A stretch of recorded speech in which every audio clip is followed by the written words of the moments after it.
Hola, bienvenidos. El día de hoy hablaremos de la clasificación de la materia por sus propiedades y composición.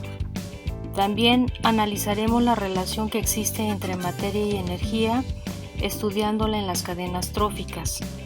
Antes de empezar, realizaremos un breve repaso sobre lo que es la materia.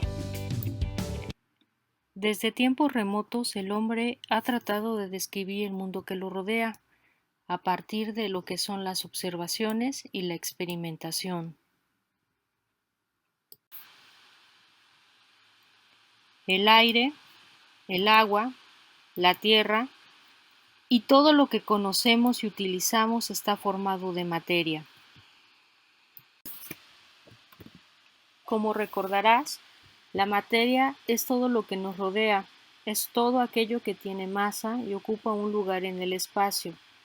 La química es la ciencia que estudia la materia, sus propiedades, su constitución cuantitativa y cualitativa, los cambios que experimenta, así como las variaciones de energía que acompañan a las transformaciones en las que intervienen. Un ejemplo de materia es una mesa, un lápiz, tu cuaderno, un celular, cualquier juguete o hasta nuestra computadora. A la porción definida de materia se le conoce como cuerpo.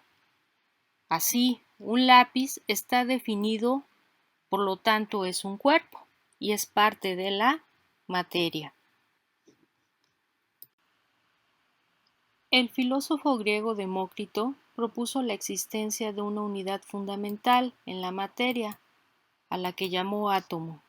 Postuló, entre otras cosas, que estos eran indivisibles e imperturbables, y no podían ser creados ni destruidos. En aquel tiempo se concebía el átomo como la porción de materia más pequeña. Sin embargo, nada se conocía respecto de su configuración, de su composición o de su estructura. Cada ser humano es un cuerpo material. Todos ocupamos espacio y describimos lo que es una masa, por medio de una propiedad relacionada con ella, el peso.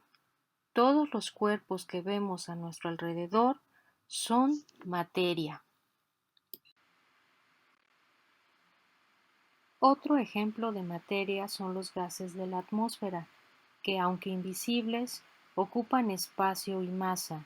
Dentro de la composición de la atmósfera actual encontramos los siguientes elementos y compuestos: nitrógeno molecular, oxígeno molecular, dióxido de carbono, vapor de agua, metano, óxido nitroso, clorofluorocarbonados, ozono, argón, neón, helio, criptón, xenón, hidrógeno. La materia está formada por componentes. Una muestra de materia posee componentes determinados. Un ejemplo de ello es la molécula de agua y de peróxido de hidrógeno. Ambas están formadas por átomos de hidrógeno y oxígeno. Sin embargo, las proporciones en las que se encuentran estos elementos en cada molécula son diferentes. Para formar una molécula de agua necesitamos 2 átomos de hidrógeno y 1 de oxígeno. Para formar una molécula de peróxido de hidrógeno necesitamos 2 átomos de hidrógeno y 2 de oxígeno. Como podemos darnos cuenta, ambas moléculas están formadas por oxígeno e hidrógeno. Sin embargo, sus porciones son determinadas.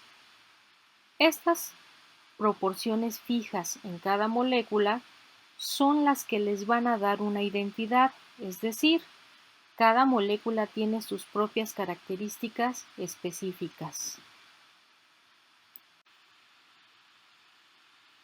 Hemos terminado nuestro repaso. Vamos a comenzar a estudiar las propiedades de la materia.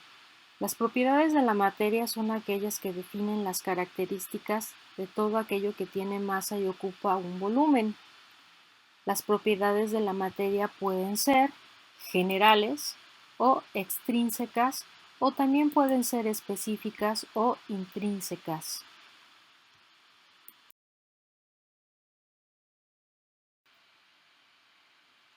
Las propiedades generales de la materia son aquellas que están presentes en todo tipo de materia.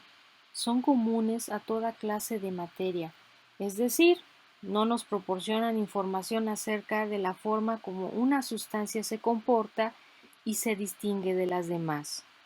Las propiedades generales más importantes son la masa.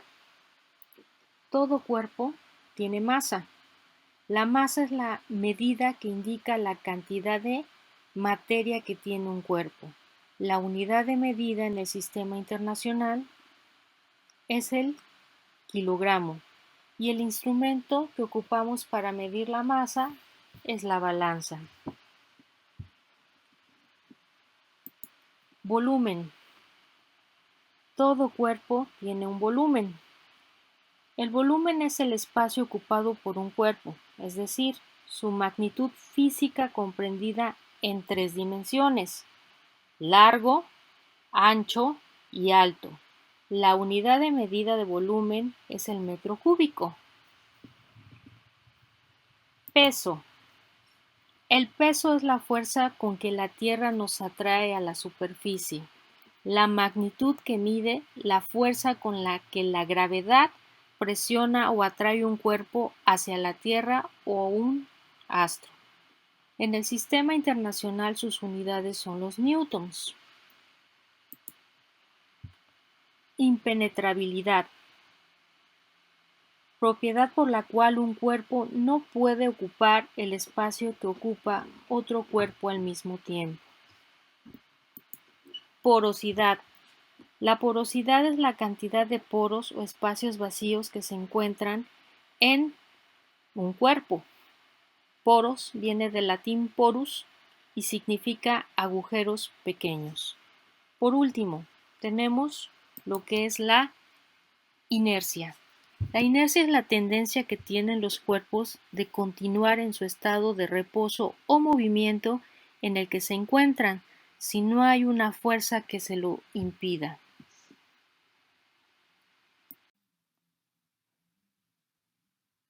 Las propiedades específicas son cualidades y atributos que podemos utilizar para distinguir una muestra de materia de otra. Las propiedades de la materia específica se pueden agrupar en 2 categorías: las propiedades físicas y las propiedades químicas. Las propiedades físicas de la materia se pueden observar o medir sin cambiar la composición de las sustancias. Entre las propiedades físicas encontramos propiedades organolépticas. Son aquellas que se determinan a través de las sensaciones percibidas por los órganos de los sentidos. Por ejemplo, el color, el olor, el sabor, el sonido y la textura. Punto de ebullición. Es la temperatura a la cual una sustancia pasa del estado líquido al estado gaseoso. Para el agua es 100 grados Celsius. Estado físico. Es la propiedad de la materia que se origina por el grado de cohesión. ¿Pero qué es cohesión? Bueno, la cohesión es la atracción que tienen las moléculas por otras de su mismo tipo. La mayor o menor movilidad de las moléculas caracteriza cada estado. Los estados que nosotros ya conocemos es el sólido, el líquido, el gas y el plasma.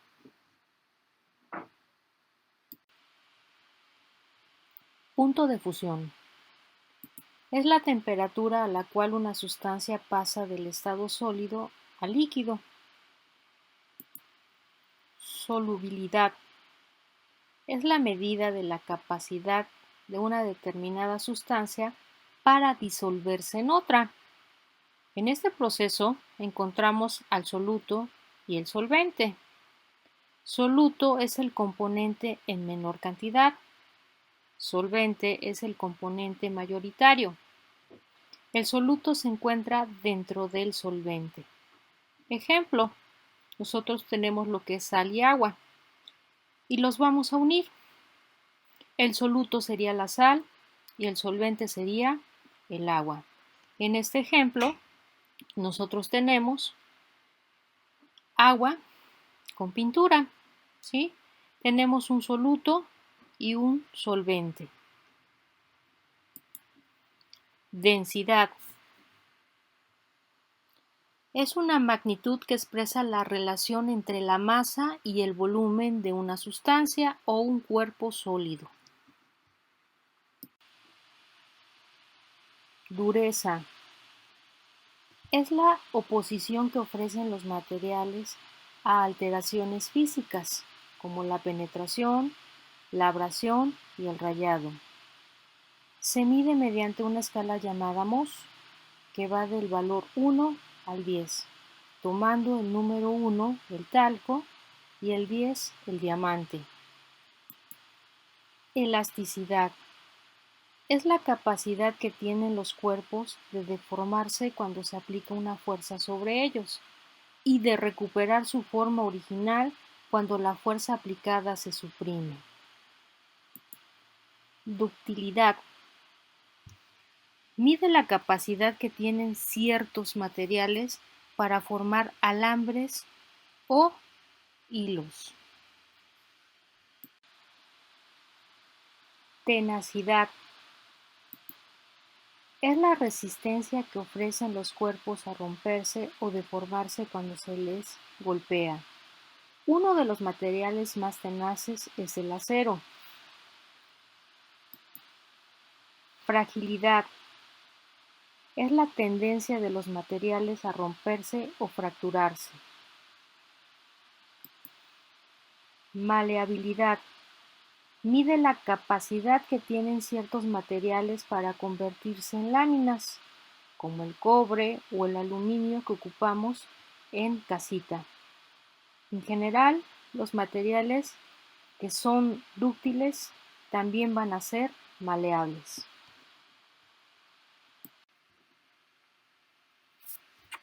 Propiedades químicas.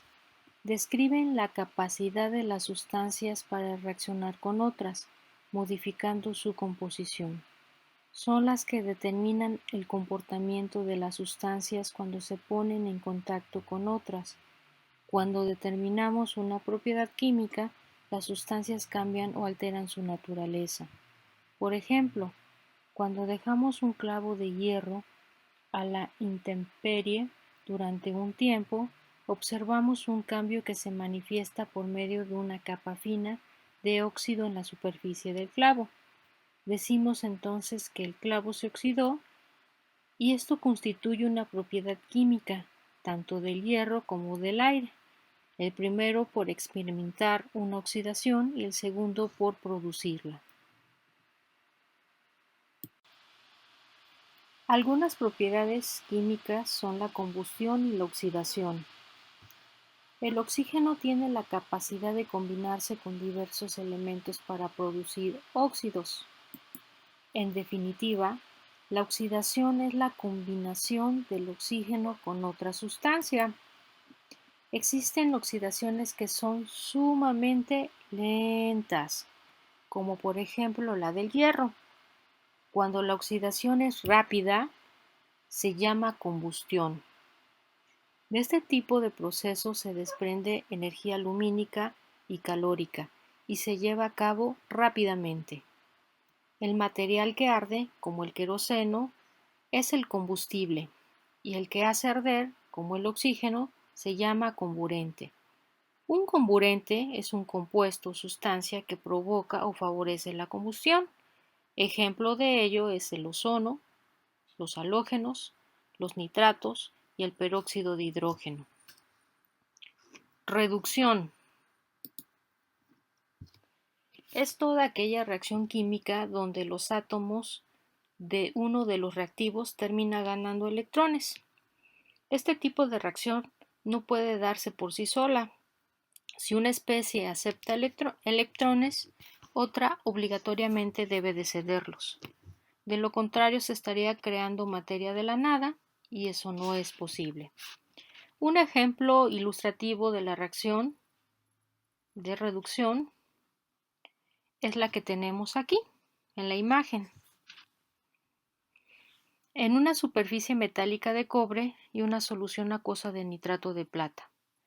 En la solución la plata se halla como cationes, cargados positivamente.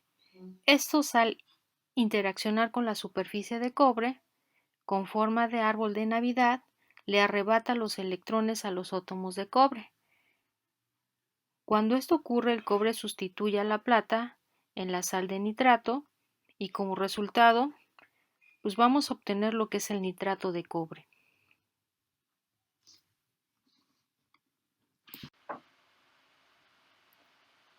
Putrefacción. La putrefacción implica una alteración del orgánico que adquiere una forma más simple a través de procesos químicos o físicos. Las diferentes materias que conforman el organismo se reducen y adquieren una composición más sencilla. Ejemplo, las moléculas pueden descomponerse en átomos. Fermentación. Es un proceso catabólico que realizan algunos organismos a través del cual obtienen energía mediante la degradación de compuestos. Existen diferentes tipos de fermentación, entre los cuales se encuentra la fermentación alcohólica, en donde obtenemos vinos, cervezas, licores, bebidas destiladas, pan, salsas. La fermentación láctica, en la que obtenemos yogur, suero de leche, quesos, mantequilla, encurtidos, kumis, y la fermentación acética, en la cual obtenemos lo que es el vinagre. Saponificación. Proceso químico de la hidrólisis de un éster en un medio básico, por el cual un cuerpo graso unido a una base y agua da como resultado la formación de un jabón y de glicerina. Las propiedades de la materia también se pueden dividir en cuantitativas, cuanto, cualitativas, cual. Las propiedades cuantitativas nos hablan de la cantidad o la magnitud de un cuerpo que se puede medir. Aquí se utilizan distintos tipos de herramientas, fórmulas y cálculos para determinar el valor de las propiedades estudiadas. Las propiedades cualitativas nos hablan de lo que vemos, olemos o sentimos de algún material en específico. En este caso, se puede describir como la calidad de lo que percibimos, es decir, si es más pálido o más brillante. Estas propiedades nos ayudan a entender nuestro entorno, ya que la materia se encuentra en diferentes estados en la naturaleza, y dar una explicación a sus formas nos da las herramientas para analizar, comprender y replicar los fenómenos que vemos a nuestro alrededor. Concluimos con la clasificación de la materia por sus propiedades. Ahora comenzamos con una nueva clasificación, la clasificación de la materia por su composición. La clasificación de la materia por su composición es la siguiente. La materia la vamos a clasificar en dos, en sustancias puras y mezclas. Las sustancias puras las vamos a dividir en elementos y compuestos. En las mezclas vamos a encontrar mezclas homogéneas y mezclas heterogéneas. Vamos a hablar primero de las sustancias. Las sustancias puras son aquellas que poseen una única composición química y pueden ser elemento o compuesto. ¿Qué es un elemento? Es una sustancia simple que no puede descomponerse en partes más pequeñas o transformarse en otras sustancias. La parte básica de un elemento es un átomo, que contiene protones, neutrones y electrones. Todos los átomos de un elemento tienen el mismo número de protones. Ejemplo de elementos son todos los que encontramos en la tabla periódica. Algunos elementos se les conoce como bioelementos, ya que son los componentes orgánicos que forman parte de los seres vivos. Estos son el CHOMS: carbono, hidrógeno, oxígeno, nitrógeno, fósforo y azufre. ¿Qué es un compuesto? Es una sustancia elaborada por una unión química o una reacción química entre un elemento con otro elemento. Para formar un compuesto, a fuerza necesito una reacción química. Ejemplo de compuestos son el oxígeno molecular, el CO2 y pues algo que lo ocupamos muchísimo en cocina, el cloruro de sodio o sal de mesa.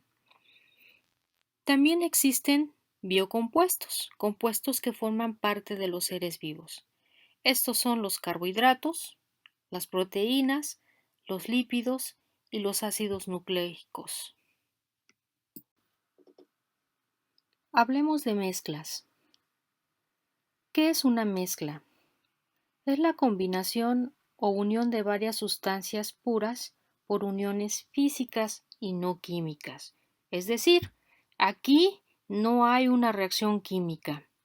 Las sustancias que forman la mezcla conservan sus propiedades y se pueden separar por procedimientos físicos, como por ejemplo la filtración. Las mezclas se dividen en dos tipos: en una mezcla homogénea y en una mezcla heterogénea. Ejemplo de mezcla homogénea: el vino, la gelatina, la cerveza, el café con leche. Una mezcla homogénea se caracteriza por ser uniforme, es decir, no podríamos identificar con facilidad que se trata de al menos dos sustancias combinadas, ya que no existe discontinuidad en ellas. Una mezcla heterogénea son aquellas en las que podemos distinguir a simple vista sus componentes o fases, como por ejemplo agua y aceite, agua y arena, piedras y madera, o bien salchichas con mayonesa. En el dibujo que se encuentra en la diapositiva, nosotros podemos ver mezcla homogénea y mezcla heterogénea. En la primera tenemos tierra con agua.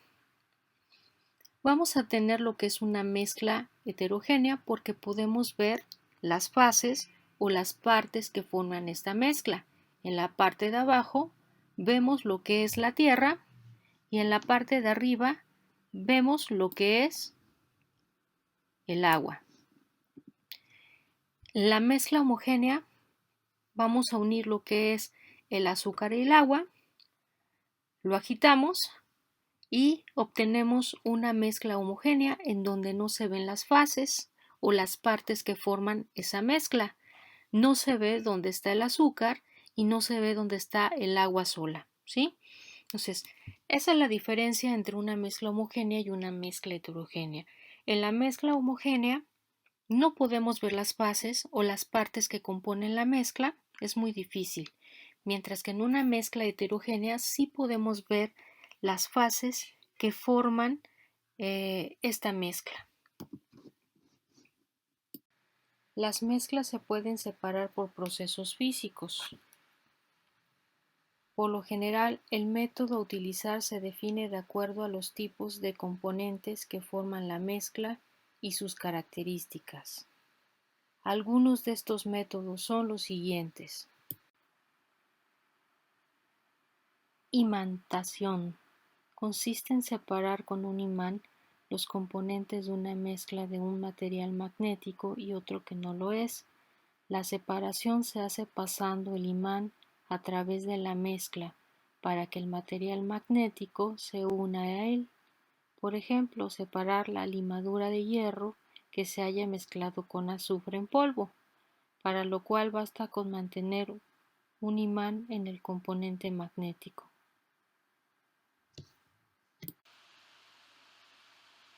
El tamizado o cribado es un método simple que permite separar partículas de diferentes tamaños al pasarlas a través de un tamiz o colador fino. Durante este proceso, las partículas pequeñas pasan por los orificios del colador y las de mayor tamaño quedan retenidas. Un tamiz es un filtro con malla de alambre. Cristalización. Este método se utiliza para separar una mezcla de un sólido en un líquido. La mezcla se calienta para evaporar parte del disolvente. Posteriormente se deja enfriar la mezcla y el soluto se precipita formando cristales. Evaporación. Es un método físico que permite separar un sólido de un líquido en una mezcla homogénea. Se basa en que el punto de fusión del sólido es mayor al punto de ebullición del líquido. Se utiliza cuando no hay interés en el líquido que se evapora, ya que éste no se recupera, pasa a formar parte del medio. Esta operación se emplea mucho para separar la sal del agua del mar en las salinas. Destilación.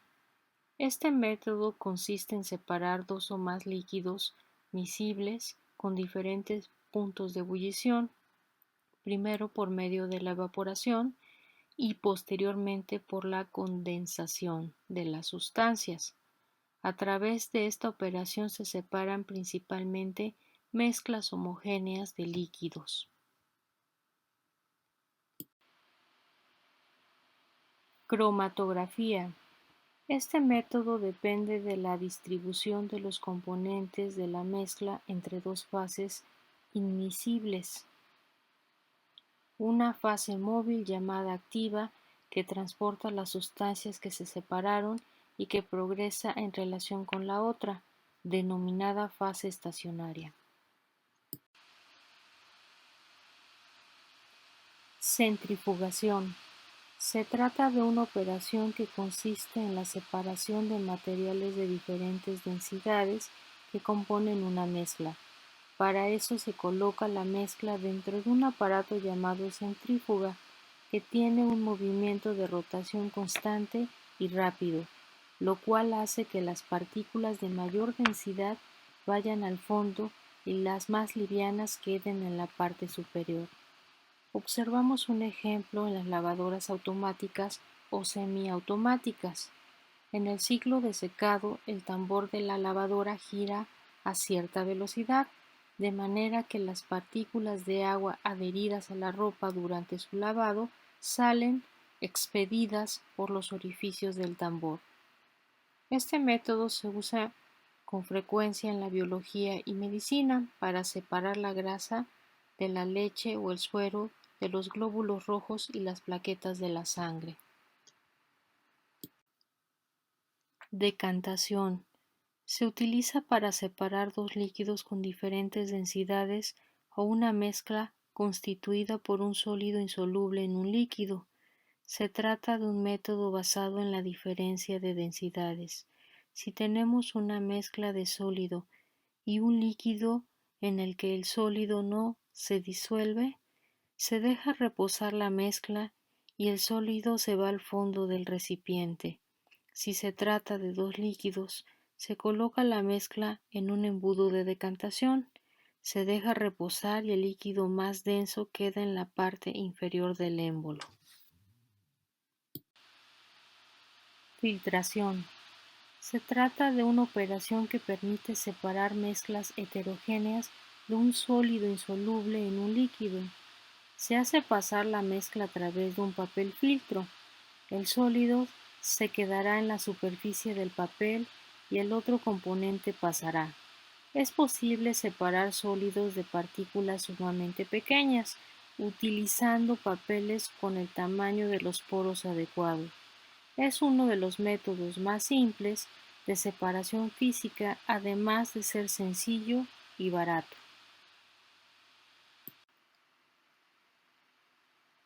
Sedimentación. Es una operación basada en la diferencia de densidades de los componentes de una mezcla, que permite separar mezclas heterogéneas de un sólido en un líquido mediante reposo o precipitación. Es el paso previo a la decantación. Se usa, por ejemplo, para separar agua y arena. Se deja reposar y las partículas más grandes de arena se van al fondo del recipiente. Es a lo que se le llama sedimento.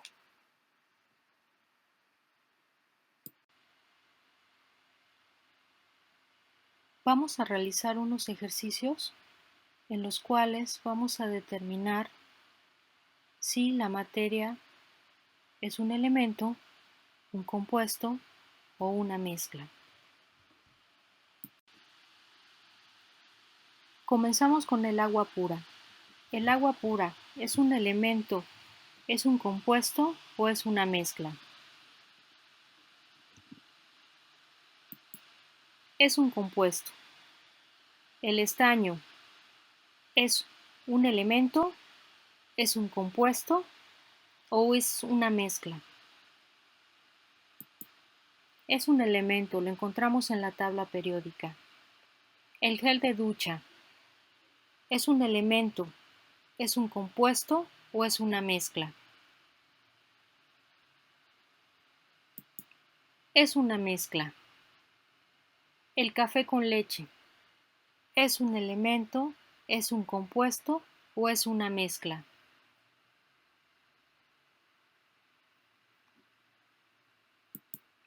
Es una mezcla. La sal de mesa es un elemento, es un compuesto o es una mezcla.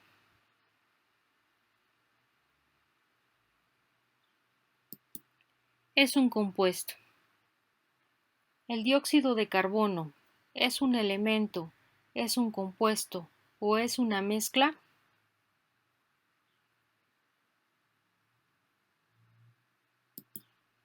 Es un compuesto. La sangre es un elemento, es un compuesto o es una mezcla.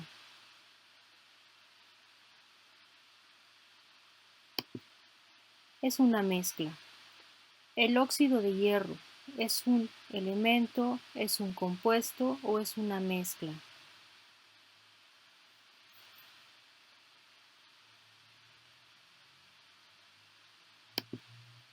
Es un compuesto.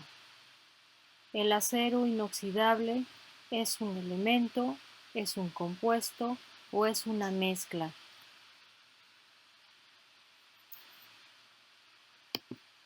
Es una mezcla.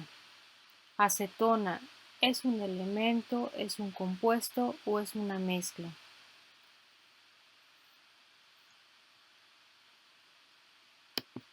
Es un compuesto. La tierra es un elemento, es un compuesto o es una mezcla.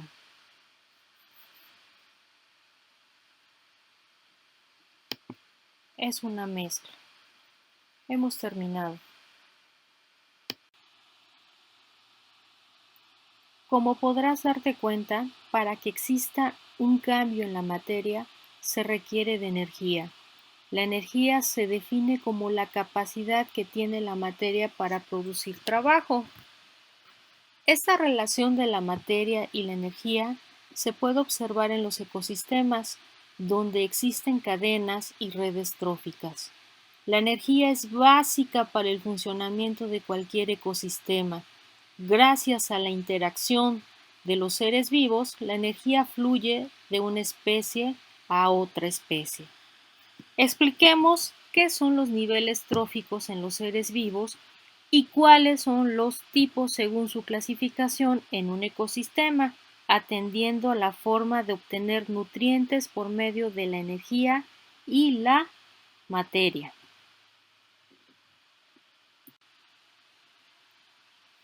Los seres vivos de los ecosistemas se clasifican en distintos grupos, en función del origen de la materia de la que se nutren. A esta clasificación se le llama niveles tróficos. Trofo significa alimentación. Las relaciones tróficas entre los distintos organismos de un ecosistema pueden ser representadas de una forma sencilla, por medio de una red trófica o la cadena alimenticia.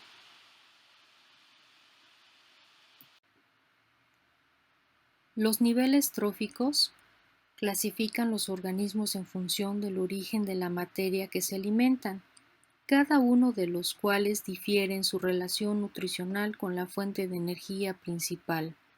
De esta forma, los niveles tróficos son los siguientes: los productores, que son autótrofos, organismos que producen su propio alimento; consumidores y descomponedores, que son heterótrofos, organismos que se nutren de otros seres vivos. Veamos a detalle cada uno de ellos.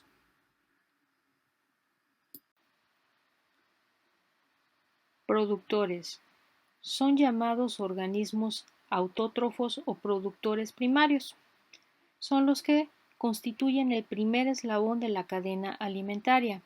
Son aquellos capaces de realizar fotosíntesis y sintetizar moléculas orgánicas a partir de moléculas inorgánicas simples, agua y dióxido de carbono, con la incorporación de energía procedente del sol. Se pueden clasificar en fotosintetizadores, que son aquellos que realizan la fotosíntesis con la energía solar, y los quimiosintetizadores, usan la energía que procede de las reacciones químicas inorgánicas exotérmicas.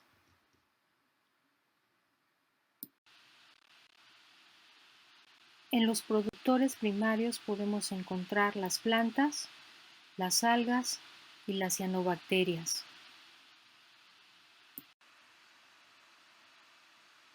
Los consumidores son llamados organismos heterótrofos. Se pueden clasificar en diferentes niveles. El primero es el consumidor primario, que son los animales herbívoros, es decir, son los animales que se alimentan de plantas.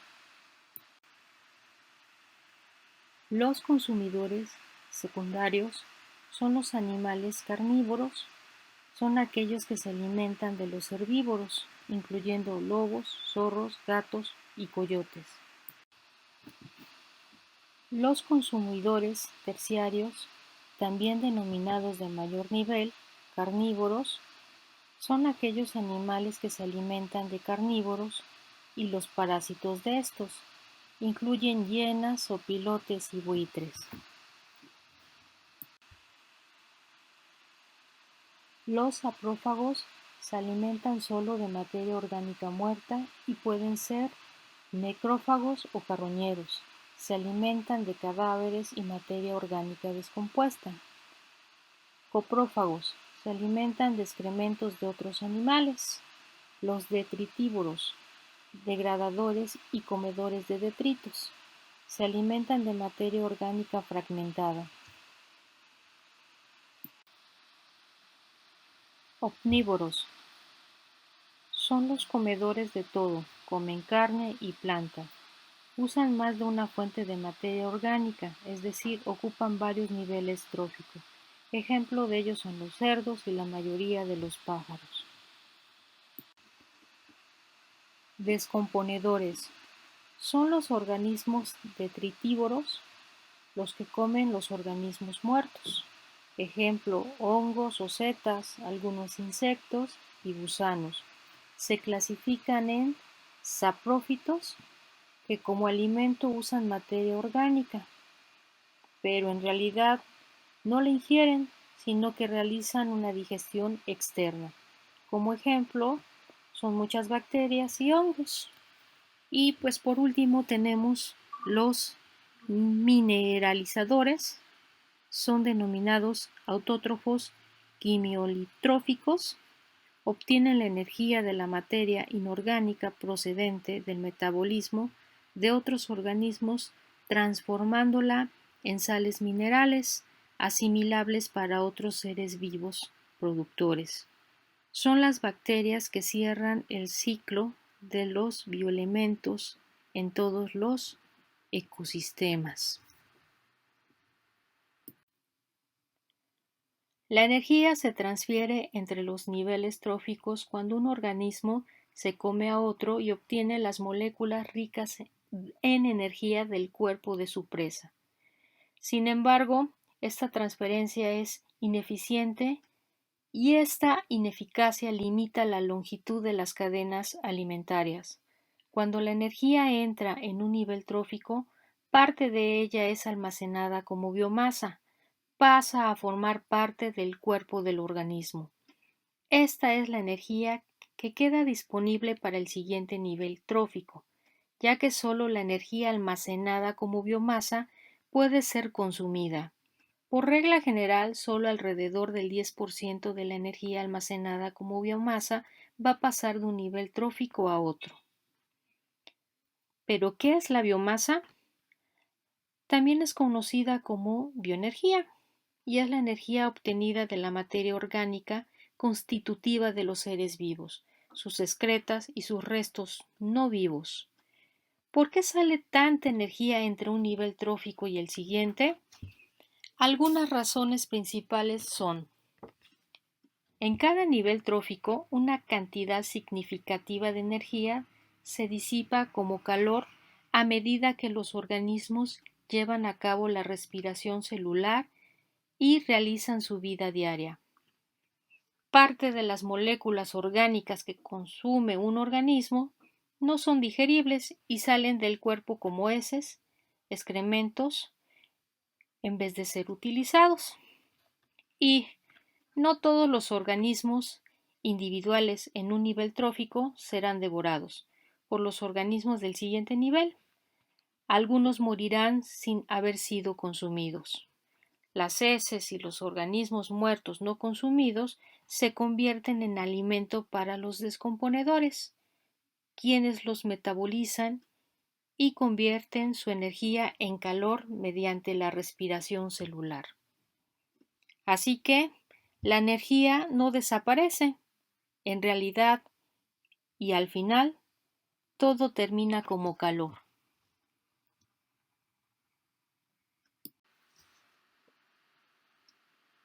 El ser humano, al realizar sus actividades diarias, altera muchas cadenas alimentarias de la naturaleza, ya sea por la sobreexplotación de las especies, por la contaminación de los ríos y el suelo, por la tala indiscriminada de árboles, la construcción de zonas urbanas, la expansión de los campos de cultivo, la pesca y la caza indebida y desmedida, impacta y altera los eslabones que conforman las cadenas alimentarias.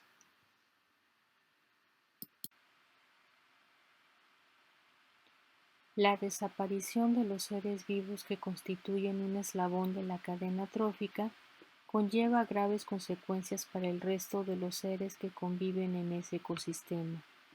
Los seres vivos que se encuentran en los siguientes niveles también desaparecerán al quedarse sin alimento. Se producirá una superpoblación del nivel inmediato anterior, pues ya no existe su depredador y en consecuencia de lo dicho anteriormente, se desequilibrarán los niveles más bajos.